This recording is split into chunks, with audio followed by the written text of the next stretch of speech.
बारिश में चटपटी पाव भाजी बेचने वाली। सावन का महीना चल रहा होता है। भीमपुर गांव में सुबह से ही घने बादल छाए रहते हैं। थोड़ी ही देर में तेज बारिश शुरू हो जाती है। कमला देवी का मिट्टी का छोटा सा घर चारों तरफ पानी से घिर जाता है। छप्पर से जगह जगह पानी टपक रहा होता है और घर के अंदर मिट्टी गीली होकर चिपचिपी हो चुकी होती है। अरे राघव बेटा, यहाँ से भी पानी टपकने लगा, जल्दी से कोई बाल्टी या भगोना रख दे। अभी रखता हूँ माँ। राघव जल्दी जल्दी स्टील की बाल्टियां और भगोने टपकती जगहों के नीचे रखने लगता है। नेहा भी एक बड़ा बर्तन लेकर दूसरी तरफ पानी रोकने की कोशिश करती है। छोटा चिंटू भी भीगते फर्श पर इधर उधर बर्तन खिसकाने में मदद करता है। मम्मी, अब तो बैठने की जगह भी नहीं बची। बेटा इस कोने में बैठ जाओ, बारिश बंद होगी तो सब ठीक हो जाएगा। लगता है इस साल बारिश हम गरीबों की परीक्षा लेने आई है। पूरे गांव का यही हाल होगा बेटा। अगली सुबह बारिश थोड़ी हल्की होती है। चिंटू अपना पुराना फटा बैग लेकर सरकारी स्कूल चला जाता है। स्कूल की कक्षा में बच्चे अपने अपने टिफिन खोलकर बैठते हैं। एक लड़का चमचमाते डिब्बे में पाव भाजी लेकर आता है और सबको दिखाने लगता है। देखो, मेरी मम्मी ने आज पाव भाजी बनाई है। तुम्हारी मम्मी तो ये सब बनाती भी नहीं होगी। वो लड़का चिंटू के पास आकर टिफिन खोल देता है और मसालों की खुशबू फैल जाती है। देख चिंटू, कितनी बढ़िया पाव भाजी है। तेरी मम्मी के पास तो पैसे भी नहीं होंगे ये सब बनाने के। बाकी बच्चे खिलखिलाकर हंसने लगते हैं। तभी एक लड़का चिंटू का बैग पकड़ लेता है। अरे, इसका बैग तो फटा हुआ है। वो बैग को उल्टा करके जमीन पर फेंक देता है। किताबें, कॉपियां और टिफिन सब फर्श पर बिखर जाते हैं। टिफिन खुल जाता है और उसमें से रोटी और अचार बाहर निकल आता है। देखो देखो, ये तो रोज रोटी और अचार ही लाता है। पूरी कक्षा हंसने लगती है। चिंटू की आंखों से आंसू बहने लगते हैं और वो चुपचाप अपना सामान समेटने लगता है। दोपहर में छुट्टी होते ही फिर तेज बारिश शुरू हो जाती है। चिंटू भागता हुआ रोते रोते घर पहुंचता है और नेहा के गले लग जाता है। क्या हुआ बेटा, इतना रो क्यों रहे हो? मम्मी, सबने मेरा मजाक उड़ाया, बोला मैं गरीब हूँ और रोज रोटी अचार लाता हूँ। नेहा उसे गोद में उठाकर उसके सिर पर हाथ फेरती है। कमला देवी और मोहन भी दुखी होकर उसे देखते रहते हैं। बेटा, लोग गरीबों का मजाक उड़ाते हैं, लेकिन तू ऐसे दोस्त मत बनाना जो तुझे नीचा दिखाए। ठीक है मम्मी। पड़ोस में रहने वाली शकुंतला आंटी का घर मरम्मत के कारण बिखरा पड़ा था। एक दिन वो छतरी लेकर नेहा के घर आती हैं। नेहा बेटा, क्या तू मेरी थोड़ी मदद कर देगी? बारिश में कोई काम वाली आने को तैयार नहीं है। क्यों नहीं आंटी जी, मैं अभी चलती हूँ। नेहा बिना किसी स्वार्थ के उनके घर जाकर बिखरा सामान समेटती है। वो अलमारी साफ करती है, बर्तन जमाती है और फर्श पोंछती है। कई घंटों की मेहनत के बाद घर फिर से व्यवस्थित दिखने लगता है। आंटी जी, अब आपका काम पूरा हो गया है। बेटा, तू ना होती तो मेरा काम नहीं हो पाता।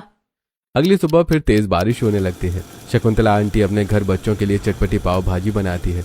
वो एक प्लेट में पाव भाजी ढककर छतरी लेकर नेहा के घर पहुंचती है। नेहा बेटा, ये ले पाव भाजी, बच्चों के लिए बनाई थी, सोचा थोड़ी तुम्हारे घर भी दे आऊं। अरे आंटी जी, इसकी क्या जरूरत थी? तूने मेरी इतनी मदद की है, इसे मेरा प्यार समझना।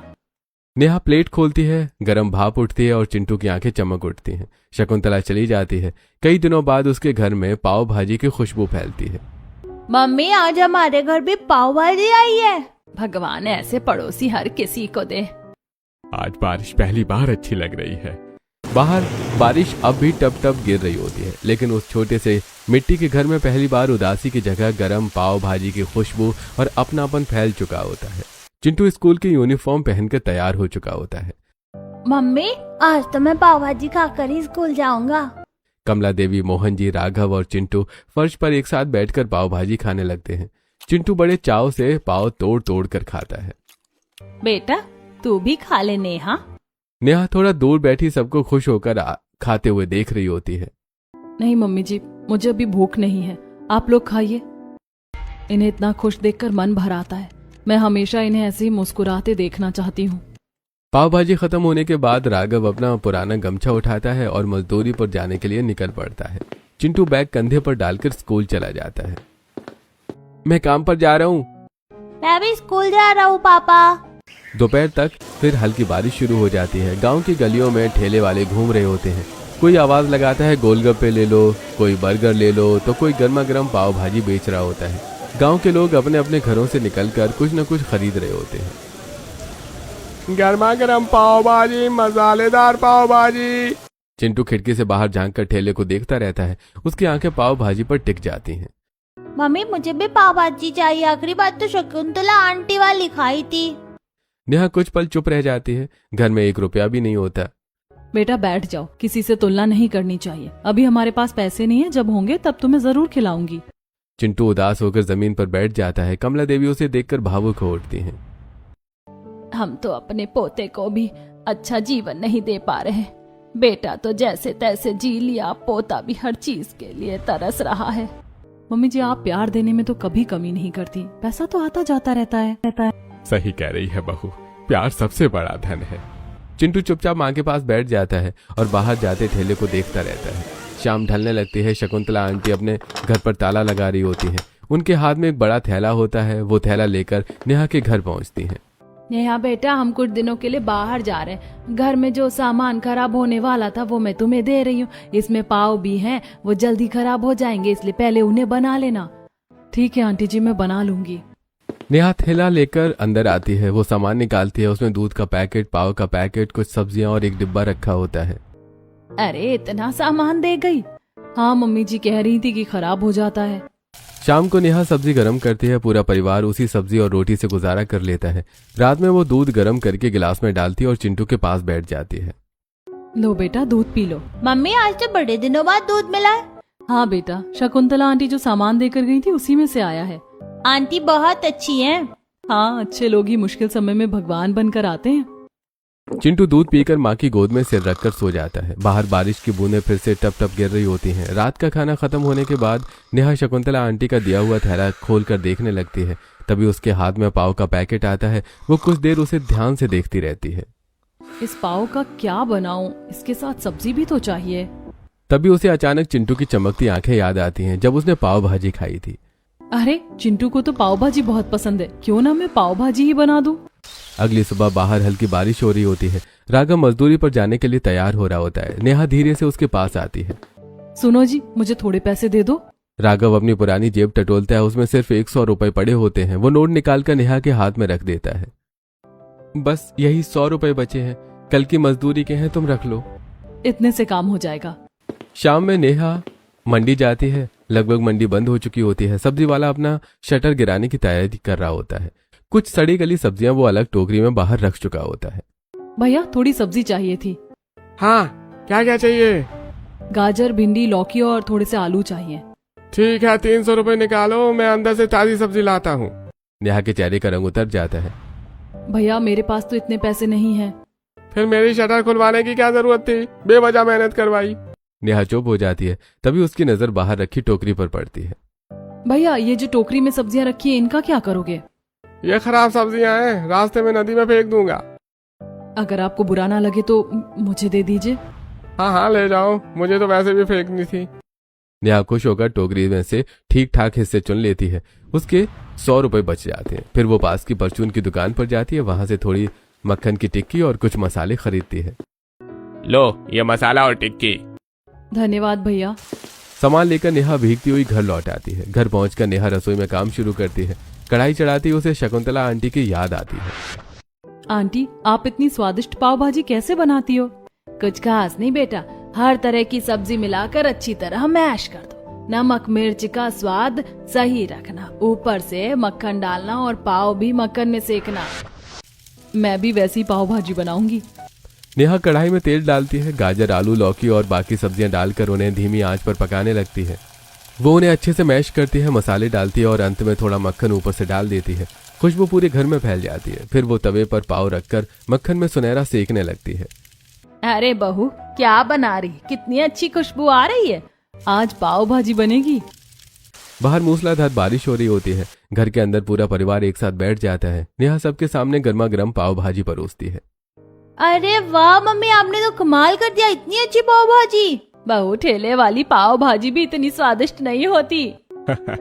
सच कहूँ तो मैंने पहली बार इतनी स्वादिष्ट पाव भाजी खाई है।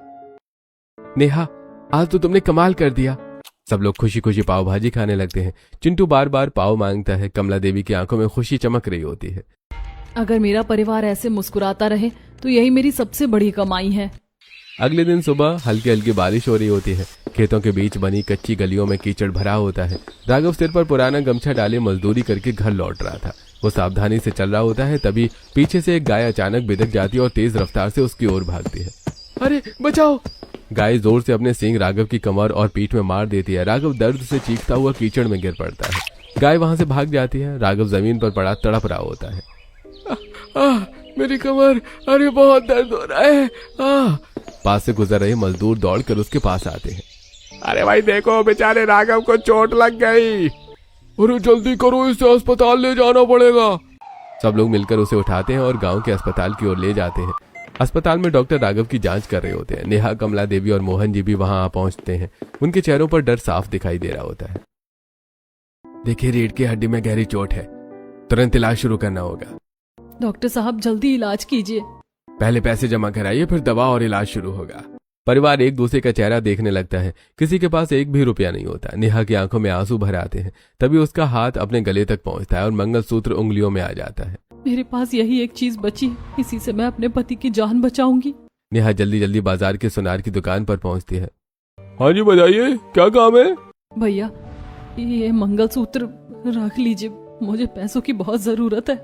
सुनार मंगलसूत्र देखकर कुछ पल चुप रहता है और फिर पैसे गिनकर नेहा को दे देता है और नेहा पैसे लेकर हॉस्पिटल आती है और पैसे जमा कर देती है।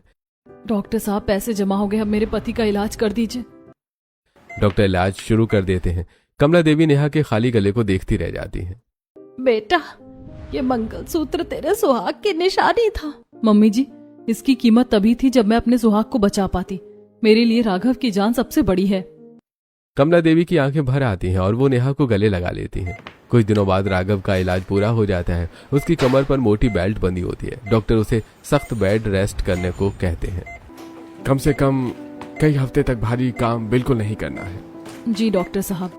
दिन गुजरने लगते हैं। घर में कमाई बंद हो चुकी होती है। दवाइयों का खर्च बढ़ता जा रहा होता है। नेहा देर रात तक जागकर चिंतित बैठी रहती है। क्या हुआ नेहा, तुम इतनी परेशान क्यों हो? मुझे समझ नहीं आ रहा कि आपकी तबीयत कैसे ठीक करूं और घर का खर्च कैसे चलाऊं। अगर तुम मन में ठान लो तो सब कुछ कर सकती हो। तभी चिंटू पास आकर बैठ जाता है। मम्मी, मैं अभी कुछ कहूँ? हाँ बेटा, बोलो। आपको पाव भाजी का ठेला लगाना चाहिए। उस दिन आपने इतनी अच्छी पाव भाजी बनाई थी कि ठेले वाले की भी नहीं होती इतनी अच्छी। अरे, तुमने तो मेरे मन की बात कह दी। गांव में हर तरह का ठेला है, बस पाव भाजी का नहीं। तुम ठेला लगाओगी तो लोग जरूर खरीदेंगे। बात तो ठीक है, देखती हूँ क्या कर सकती हूँ। अगले दिन नेहा मेडिकल स्टोर से दवाई लेकर लौट रही होती है। उसके आगे एक बहुत बूढ़ी कमजोर औरत कदमों से चल रही होती है। उसके हाथ में गोलगप्पों का ठेला होता है। गोलगप्पे ले लो, गोलगप्पे। बूढ़ी औरत की हालत देखकर नेहा रुक जाती है। अगर ये अम्मा अपने परिवार के लिए इतनी मेहनत कर सकती है तो मैं क्यों नहीं। घर पहुंचकर नेहा कमला देवी के पास बैठ जाती है।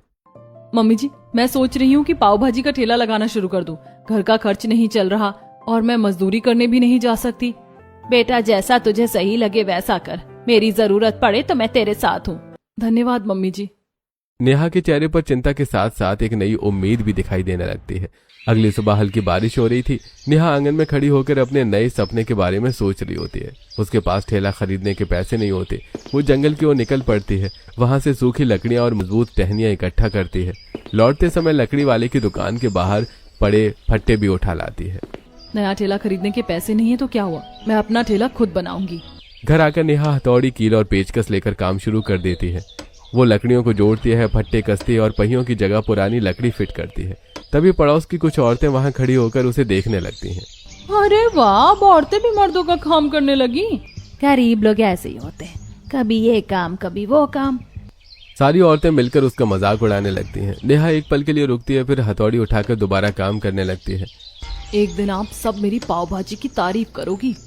नेहा सुबह से शाम तक बिना रुके मेहनत करती रहती है। हाथों में चाले पड़ जाते हैं, लेकिन वो काम नहीं छोड़ती। आखिर शाम तक उसका छोटा सा लकड़ी का ठेला तैयार हो जाता है। बहू, तूने सच में ठेला बना लिया? हमारी बहू किसी से कम नहीं है। रात को नेहा चुपचाप बैठी हिसाब लगा रही थी। ठेला तो बन गया, लेकिन सामान खरीदने के पैसे नहीं है। मंगलसूत्र बेचने के बाद जो थोड़े पैसे बचे थे वो राघव की दवाइयों के लिए रखे हुए थे। तभी उसकी नजर अपने पैरों की चांदी की पायल पर पड़ती है। अब बस यही आखिरी चीज बची है, इसे बेचकर ही काम शुरू करना पड़ेगा। बाहर तेज बारिश हो रही थी। अगले ही पल नेहा फैसला कर लेती है। वो फिर से सुनार की दुकान पर जाती है। अरे, तुम फिर से? अब क्या हुआ? भैया, ये भी रख लीजिए, मुझे काम शुरू करना है। सुनार पैसे दे देता है। नेहा उन पैसों से परचून की दुकान पर जाती है और थोड़ा थोड़ा करके आलू, टमाटर, प्याज, मसाले, मक्खन और पाव खरीदती है। घर लौटते समय उसके हाथ सामान से भरे होते हैं। कमला देवी और मोहन जी हैरानी से उसे देखते हैं। बेटा इतना सारा सामान, तेरे पास पैसे कहाँ से आए? मम्मी जी मैंने अपनी पायल बेच दी। कमला देवी की आंखों से आंसू निकल आते हैं। बेटा तू हमारे लिए कितना कुछ कर रही है, अब तेरे पास कुछ भी नहीं बचा।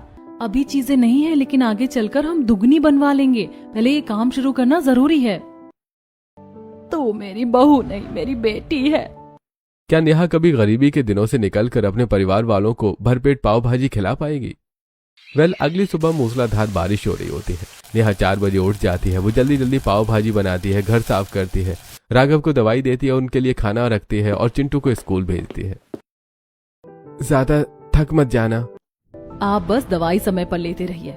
नेहा गरम पाव भाजी बड़े भगोने में भरकर ठेले पर रखती है और भीगती हुई बाजार पहुंच जाती है। वो सड़क किनारे ठेला लगाती है कि बारिश और तेज हो जाती है। हवा के साथ पानी सीधे ठेले पर गिरने लगता है। अरे नहीं, मेरी पाव भाजी। कुछ ही देर में पाव भीग जाते हैं और भाजी में पानी भर जाता है। नेहा मायूस होकर ठेला वापस घर लेकर आ जाती है। आज तो सारी पाव भाजी खराब हो गई, 1 रुपया भी नहीं मिला। बारिश बहुत तेज थी बेटा। अगले दिन गांव में कबाड़ी वाला आवाज लगाते हुए घूम रहा होता है। कबाड़ा दे दो, पुराना सामान दे दो। उसकी गाड़ी में एक बड़ी फटी हुई छतरी रखी होती है। नेहा की नजर उस पर पड़ती है। भैया ये छतरी मुझे दे दो, अगर आपके काम की नहीं है तो। ले जाओ भाई, पर 20 रुपए देने पड़ेंगे। ठीक है। घर आकर नेहा पुरानी सिलाई मशीन निकालती है। वो पुराने कपड़ों के टुकड़े काटकर छतरी के फटे हिस्सों पर सिल देती है। कुछ देर बाद छतरी लगभग ठीक हो जाती है। वो उसे ठेले के ऊपर बांध देती है। अब बारिश में खाना नहीं भीगेगा। वो फिर बाजार में ठेला लगाती है। बारिश अब भी हो रही होती है। लोग आते हैं, ठेले को देखते हैं और बिना खरीदे आगे बढ़ जाते हैं। नेहा बार बार भाजी गर्म करती है लेकिन थोड़ी देर बाद वो फिर ठंडी हो जाती है। कोई तो खरीद ले। शाम तक एक भी ग्राहक नहीं आता। अगले दिन तक बची हुई भाजी खराब हो जाती है। हार मानने के बजाय नेहा नया जुगाड़ करती है। वो ठेले के सामने पारदर्शी प्लास्टिक लगा देती है ताकि बारिश का पानी अंदर न आए। कल मेरी सारी पाव भाजी खराब हो गई थी, आज मैं दोबारा बनाऊंगी। बेटा इतने दिन हो गए, मुझे नहीं लगता कोई खरीदेगा, ऊपर से लोग मजाक भी उड़ाते हैं। मम्मी जी मैं किसी के ताने से अपना काम नहीं छोड़ूंगी, ये ठेला जरूर चलेगा। रात को घर लौटकर वो छत से टपकते पानी के नीचे बाल्टी रखती है। राघव की कमर पर दवा लगाती है, सास ससुर का खाना बनाती है और अगले दिन के लिए सब्जियां तैयार करती है। थकान से उसके हाथ कांप रहे होते हैं लेकिन आंखों में उम्मीद बाकी होती है। तुम सच में बहुत मजबूत हो नेहा। जब तक परिवार साथ है मैं हार नहीं मानूंगी। बाहर बारिश लगातार बरस रही होती है लेकिन नेहा के मन में कुछ कर दिखाने की जिद पहले से कहीं ज्यादा मजबूत हो चुकी होती है। लगातार बारिश के बीच नेहा रोज अपना ठेला बाजार में लगाती रहती है। कई बार ग्राहक नहीं आते, फिर भी वो सुबह से शाम तक वहीं खड़ी रहती है। उसी बीच पड़ोस की वही बेकार औरतें रोज उसके ठेले के सामने आकर ताने मारती रहती हैं। अरे देखो देखो, हमारे गांव की बड़ी व्यापारी आ गई। इतना भीग कर खड़ी रहने से कोई अमीर नहीं बन जाता। पाव भाजी बेच को महल बनाओगी क्या? नेहा उनकी ओर देखती तक नहीं है। वो चुपचाप अपना काम करती रहती है। मैं अपना काम करूंगी, लोगों की बातें नहीं सुनूंगी। ठेला लगाए हुए पूरा 1 हफ्ता बीत चुका होता है। आज भी तेज बारिश हो रही होती है। सड़क लगभग खाली पड़ी होती है। नेहा उदास होकर ठेले के पास बैठी रहती है। शायद आज भी कोई नहीं आएगा। तभी एक काली कार आकर उसके ठेले के सामने रुकती है। कार का शीशा नीचे होता है। मैडम 1 प्लेट पाव भाजी देना। नेहा की आंखें चमक उठती हैं। वो जल्दी जल्दी गर्मा गर्म पाव भाजी परोसती है। जी भैया अभी देती हूँ। लड़का कार में बैठकर पहला कौर खाता है और उसके चेहरे पर खुशी फैल जाती है। अरे वाह, आपने तो बहुत स्वादिष्ट पाव भाजी बनाई है। क्या नया ठेला शुरू किया है? जी भैया अभी 1 हफ्ता हुआ है। बहुत बढ़िया, मेहनत करती रहो, जरूर आगे बढ़ोगी। 2 प्लेट और पैक कर दो, मैं घर भी लेकर जाऊंगा। नेहा खुशी खुशी 2 प्लेट और पैक कर देती है। लड़का 150 रुपए देता है। मेरी पहली कमाई और उसे मेरी पाव भाजी इतनी पसंद आई, अब मेरा काम जरूर चलेगा। अगले दिन वही औरतें छतरी लेकर वहां से गुजरती हैं और फिर ताना मारने लगती हैं। ठेला शुरू कर लिया तो क्या हुआ, गरीब तो गरीब ही रहेगा। इंसान अपनी सोच से गरीब होता है। मेहनत करने वाला एक दिन जरूर आगे बढ़ता है। पैसा होना ही अमीरी नहीं होती, अच्छी सोच होना भी जरूरी है। अब कल की लड़की हमें समझाएगी, इसकी जुबान बहुत चलने लगी है। वे सब बड़बड़ाती हुई वहां से चली जाती हैं। अब रोज 1-2 ग्राहक आने लगे होते हैं। लोग बारिश में गर्म पाव भाजी खाते हैं और उसकी तारीफ करते हैं। बेटा बहुत स्वादिष्ट पाव भाजी है। बारिश के मौसम में तो मजा ही आ गया। धीरे धीरे गांव में उनका नाम नेहा पाव भाजी वाली के रूप में फैलने लगता है। लोग दूर से भी उसके ठेले पर आने लगते हैं। ये देखकर वही औरतें जलने लगती हैं। हमारे गांव की किसी औरत ने बाहर निकलकर काम नहीं किया और ये नाम कमा रही है, इसे ज्यादा उड़ने नहीं देंगे। अगले दिन नेहा हमेशा की तरह ठेला लगाई खड़ी होती है। बारिश तेज हो रही होती है। अचानक एक बड़ा पत्थर उसके पास से सनसनाता हुआ निकलता है और उसके चेहरे पर लगते लगते बच जाता है। अरे वो झुककर पत्थर उठाती है और चारों तरफ देखने लगती है। कौन है? किसने फेंका ये पत्थर? पीछे झाड़ियों की आड़ में वही औरतें छिपी होती हैं। वो जल्दी से उसके पाव के पैकेट उठाकर भाग जाती हैं। नेहा को कुछ दिखाई नहीं देता। कुछ देर बाद वापस ठेले के पास आती है और घबरा जाती है। अरे मेरे पाव कहाँ गए? उसके पास सिर्फ भाजी रह जाती है। पाव न होने के कारण वो किसी ग्राहक को कुछ नहीं दे पाती। उसकी आंखों में आंसू भर आते हैं। ये भगवान, आज का सारा काम खराब हो गया। शाम को वो उदास होकर घर लौटती है। कमला देवी उसके चेहरे की उदासी पहचान लेती हैं।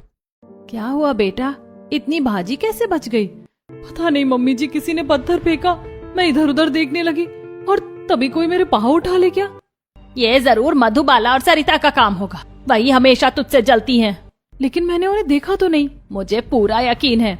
नहीं मम्मी जी, बिना देखे हम किसी पर इल्जाम नहीं लगा सकते। कमला देवी चुप हो जाती है। नेहा घर के काम में लग जाती है और आने वाले दिन की तैयारी करती है। नेहा अब सिर्फ ठेला ही नहीं संभालती थी, बल्कि पूरा घर भी उसी के भरोसे चलता था। कमला देवी की तबीयत अक्सर खराब रहती थी, इसलिए घर के ज्यादातर काम नेहा अकेली करती थी। दूसरी तरफ बाजार में वही औरतें रोज किसी न किसी तरीके से उसे परेशान करती रहती थी। कई बार नेहा रोती हुई घर लौटती, लेकिन अगले दिन फिर हिम्मत करके ठेला लेकर निकल पड़ती। बेटा, रोज परेशान होकर आती, आज मैं भी तेरे साथ चलूंगी। ठीक है मम्मी जी। अगले दिन दोनों बाजार पहुंचकर ठेला लगा देती हैं। हल्की बारिश हो रही होती है। नेहा पानी भरने के लिए पास के नल पर चली जाती है। कमला देवी ठेले के पास खड़ी होकर सामान देख रही होती है। तभी पीछे से पानी का एक गुब्बारा आकर उसकी कमर पर पड़ता है। उनके कपड़े पूरी तरह से भीग जाते हैं।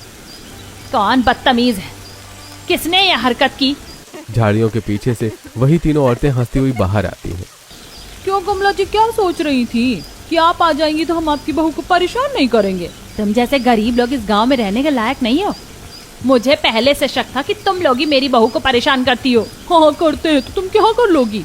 देख लेना, एक दिन तुम तीनों को अपनी गलती का एहसास होगा और मेरी बहू के सामने सिर झुकाना पड़ेगा। वो दिन सिर्फ सपने में आएगा। वो हंसती हुई चली जाती हैं। कमला देवी गीले कपड़ों में खड़ी रहती हैं। तभी नेहा पानी लेकर लौटती है। मम्मी जी, ये क्या हुआ? कुछ नहीं बेटा, तू बस अपना काम करती रह। दिन गुजरते रहते हैं। औरतें अब भी ताने मारती हैं, लेकिन नेहा ने उन्हें अनसुना करना सीख लिया होता है। लोग मुझे गिराने की कोशिश करेंगे, लेकिन मैं गिरूंगी नहीं। मैं और मजबूत बनकर खड़ी हो जाऊंगी। अब नेहा का दिन सुबह 4 बजे शुरू होता है। वो अंधेरे में उठकर पाव भाजी बनाती, राघव को दवाई देती, कमला देवी और मोहन जी के लिए खाना तैयार करती, चिंटू को स्कूल भेजती और फिर ठेला लेकर बाजार चली जाती। शाम को लौटकर फिर वही सारे काम करती। बहू तो थक जाती होगी। परिवार खुश रहे, बस वही काफी है। धीरे धीरे उसके ठेले पर भीड़ बढ़ने लगती है। लोग दूर दूर से उसकी पाव भाजी खाने आने लगे थे। अरे वाह दीदी, क्या स्वाद है आपकी पाव भाजी में। अरे हम तो आपकी पाव भाजी के फैन हो गए हैं, हर हफ्ते यहीं आते हैं। भीड़ बढ़ने पर नेहा ठेले के पास एक लकड़ी की बेंच रख देती है। कुछ ही दिनों में वो भर जाती है। फिर दूसरी बेंच आती है, फिर तीसरी। अब लोग बारिश में छतरी के नीचे बैठकर आराम से पाव भाजी खाने लगे थे। देखो, तेरी मेहनत रंग ला रही है। अब उसकी कमाई भी बढ़ने लगती है। एक दिन, दीदी अब तो आपको दुकान खोल लेनी चाहिए, यहाँ तो बैठने की जगह भी कम पड़ जाती है। हाँ भैया, काम बढ़ेगा तो दुकान भी जरूर खोलूंगी। दूसरी तरफ राघव की तबीयत भी धीरे धीरे सुधरने लगती है। वो अब थोड़ा चलने लगता है। वो घर में बैठकर देखता है कि नेहा दिन रात कितनी मेहनत कर रही है। मेरी नेहा ने घर को संभाल लिया। एक शाम नेहा घर लौटी तो उसके हाथ पर जलने का बड़ा निशान होता है। फिर भी वो रसोई में काम करने लगती है। राघव ने उसे आवाज दी, नेहा इधर बैठो। नेहा उसके पास बैठ जाती है। तुमने इतना सब किया और मैं तुम्हारा साथ भी नहीं दे पाया।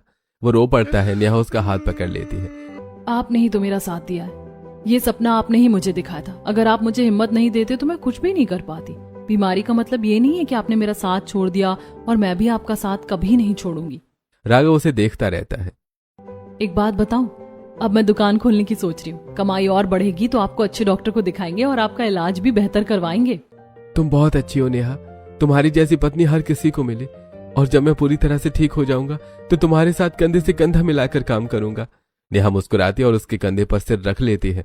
नेहा ने अपने ठेले से जो भी पैसे धीरे धीरे जोड़ रखे होते हैं वो उन्हें बहुत संभाल कर रखती है। कई महीनों की मेहनत के बाद वो गांव की मेन सड़क के पास एक छोटी सी दुकान खरीद लेती है। दुकान के बाहर बड़ा सा बोर्ड लग जाता है, नेहा पाव भाजी वाली। पहले दिन से ही वहां लोगों की भीड़ लगने लगती है। बारिश हो या धूप, दुकान पर रोज लंबी लाइन लगती है। नेहा अकेले ही बड़े तवे पर लगातार पाव सेकती है और कढ़ाई में भाजी चलाती रहती है। अरे भाई जल्दी देना, तुम्हारी पाव भाजी खाए बिना अब शाम पूरी नहीं होती। इसकी खुशबू तो दूर से ही पहचान में आ जाती है। दुकान अच्छी चलने लगती है। नेहा सबसे पहले राघव के इलाज पर ध्यान देती है। वो उसे शहर के अच्छे अस्पताल ले जाती है। वहाँ डॉक्टर्स ने उसकी फिजियोथेरेपी शुरू कर देते हैं। रोज व्यायाम, दवाइयाँ और इलाज चलता है। कई महीनों की मेहनत के बाद राघव धीरे धीरे ठीक होने लगता है। एक दिन वो बिना सहारे चलकर नेहा के पास आता है। देखो नेहा, मैं अपने पैरों पर चल रहा हूँ। भगवान का लाख लाख शुक्र है। अब नेहा और राघव दोनों मिलकर दुकान संभालने लगते हैं। राघव ऑर्डर लेता है और नेहा पाव भाजी बनाती है। कमला देवी और मोहन जी भी खुश रहने लगते हैं। घर में अब रोज अच्छा खाना बनता है। बहू, आज तो घर में रोज त्योहार जैसा खाना बनता है। पहले सूखी रोटी खाते थे, अब पाव भाजी की खुशबू से घर भर जाता है। एक दिन दुकान पर हमेशा की तरह बहुत लंबी भीड़ लगी होती है। उसी समय वही तीनों औरतें वहां से गुजर रही होती हैं। अरे ये किसकी दुकान है, इतनी भीड़ लगी है? चलो हम भी देखते कौन है। हाँ, जरूर कोई मशहूर होगा। वो धीरे धीरे लाइन में आगे बढ़ती हैं। आसपास खड़े लोग उत्साह से बातें कर रहे होते हैं। अरे भाई, नेहा पाव भाजी वाली ने तो कमाल कर दिया। अरे पूरे गांव में ऐसी पाव भाजी कहीं नहीं मिलती। जैसे ही वो सबसे आगे पहुंचती है, नेहा उन्हें पहचान लेती है। वो मुस्कुराकर आगे बढ़ती है। अरे आंटी जी, आप लोग आइए अंदर बैठिए। सबसे पहले पाव भाजी आपको ही दूंगी, आप तो मेरी जान पहचान की है। नेहा उन्हें कुर्सी पर बिठाती है, पानी देती है और सबसे पहले गर्मा गर्म पाव भाजी परोसती है। इतना सम्मान देखकर तीनों औरतों की आंखें नम हो जाती हैं। बेटा, हमें माफ कर देना, हमने तुम्हें कितना परेशान किया था। हमने तुम्हें नीचे गिराने की कोशिश की, फिर भी तुमने हमें सबसे पहले सम्मान दिया। आंटी जी, अगर मैं भी आपके जैसा व्यवहार करती तो अच्छे और बुरे इंसान में फर्क ही क्या रह जाता। मैं सब भूल चुकी हूँ, मैं अब अपने जीवन में बहुत आगे बढ़ चुकी हूँ। फिर वो पाव भाजी खाने लगती हैं। बेटा, सच में बहुत स्वादिष्ट पाव भाजी। हमने कभी सोचा भी नहीं था कि तुम इतनी अच्छी बनाती हो। हमें माफ कर देना। कोई बात नहीं आंटी जी, जब बुरा वक्त होता है तब किस्मत के साथ साथ लोग भी अक्सर साथ छोड़ देते हैं। तभी शकुंतला आंटी दुकान पर आती हैं। दुकान की भीड़ देखकर उनके चेहरे पर गर्व झलक उठता है। अरे वाह नेहा, तूने तो कमाल कर दिया। मुझे पहले से पता था कि तू बहुत मेहनती लड़की है और एक दिन जरूर बड़ा काम करेगी। आंटी, ये सब आपकी वजह से हुआ है। आपने एक दिन मुझे पाव भाजी खिलाई थी, उसी दिन से ये सपना मेरे मन में आया था। समय बीतने लगता है। दुकान की कमाई से नेहा गांव में पक्का और सुंदर घर खरीद लेती है। चिंटू का अच्छे स्कूल में दाखिला हो जाता है। अब चिंटू अच्छा टिफिन लेकर जाता है और गर्व से कहता है कि उसकी मम्मी की अपनी दुकान है। मम्मी, अब मैं भी बड़ा होकर आपकी मदद करूंगा। जरूर बेटा। अब वो परिवार पहले जैसा नहीं रहता। जिसे कभी रोटी और अचार के लिए तरसना पड़ता था, घर में रोज अच्छा खाना बनता है। त्योहार मनाए जाते हैं और सबके चेहरे पर मुस्कान रहती है। बारिश की वही बूंदें अब डर नहीं, खुशहाली का एहसास दिलाती हैं। चाहे लोग आपको कितना भी नीचे गिराने की कोशिश करें, कभी हार नहीं माननी चाहिए। अपने सपनों के लिए दिन रात मेहनत करने वाला इंसान एक दिन जरूर सफल होता है। अगर नेहा लोगों के तानों और परेशानियों से टूट जाती तो क्या वो कभी इतनी बड़ी पाव भाजी की दुकान खोल पाती? और क्या वो अपने परिवार के लिए अपना खुद का घर खरीद पाती?